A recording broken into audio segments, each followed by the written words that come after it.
এই দাসপ্রথা বিলুপ্ত করে কবর রচনা করে আমরা রাজপথ থেকে ঘরে ফিরবো। হয় আমাকে লাশ ফেরবে, নাইলে এই দাসপ্রথা থাকবে। কাফনের কাপড় পরে আসছি, যেন এই কাফনের কাপড় দেখে ওই প্রতিষ্ঠান, ওই সকল প্রতিষ্ঠান, বাংলাদেশ বর্তমান সরকার যদি একটু মনে ওনাদের কষ্ট লাগে, যেন আমরা আসলে কষ্ট করি, আমাদের মনের কথাগুলি আমরা বলতে পারি না।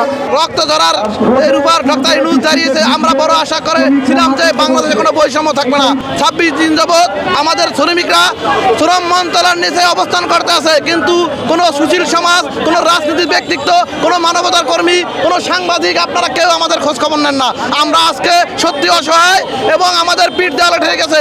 আমাদের প্রত্যেকটা বাংলাদেশে যত আউটসোর্সিং আছে প্রত্যেকের কারো এক বছর, কারো 3 মাস, কারো 6 মাস, কারো 2 বছরের বেতন বকেয়া।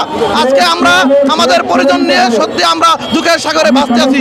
ডক্টর ইউনূস সাহেবের কাছে আমাদের জোর আবেদন যে এই দাসপ্রথার নামে যে শোষণ রক্তচুকি যারা আছে তাদের ধ্বংস করে, আজকে তাদের এই দাসপ্রথা বিলুপ্ত করে সুন্দর এবং শান্তিপূর্ণ বাংলাদেশ গড়ার জন্য শ্রমিকদের ন্যায্য অধিকার দিতে হবে।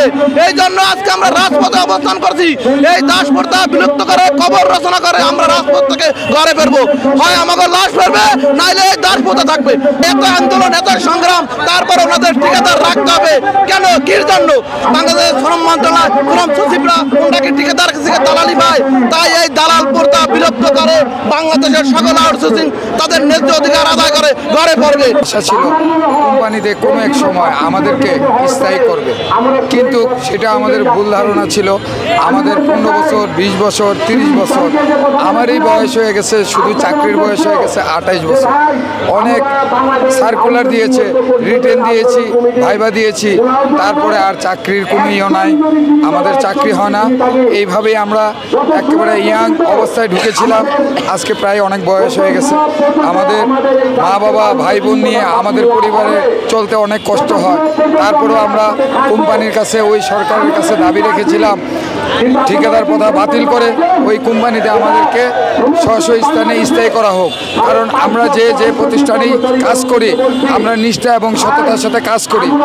এখন আমরা ওই কোম্পানিকে বলতে বলতে আমাদের কথাটা আর ওনারা শুনে না, আমাদের কষ্টের কথাটা শুনে না। কাফনের কাপড় পরে আসছি, যেন এই কাফনের কাপড় দেখে ওই প্রতিষ্ঠান, ওই সকল প্রতিষ্ঠান, বাংলাদেশ বর্তমান সরকার যদি একটু মনে ওনাদের কষ্ট লাগে, যেন আমরা আসলে কষ্ট করি, আমাদের মনের কথাগুলি আমরা বলতে পারি না।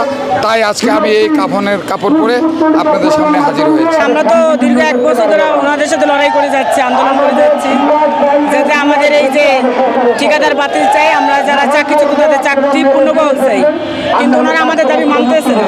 যেমন ওখানে প্রায় 1 মাস, আজকে 25 দিন ধরে ওখানে বসে আছে, খাওয়া দাওয়া সব বন্ধ, মানে কোনো কিছু হয় না। কিন্তু ওনারা কেউ ডাকেও না, কেউ সাড়াও দেয় না, ওনারা কোনো রকমের কোনো কথা বলতেছে না।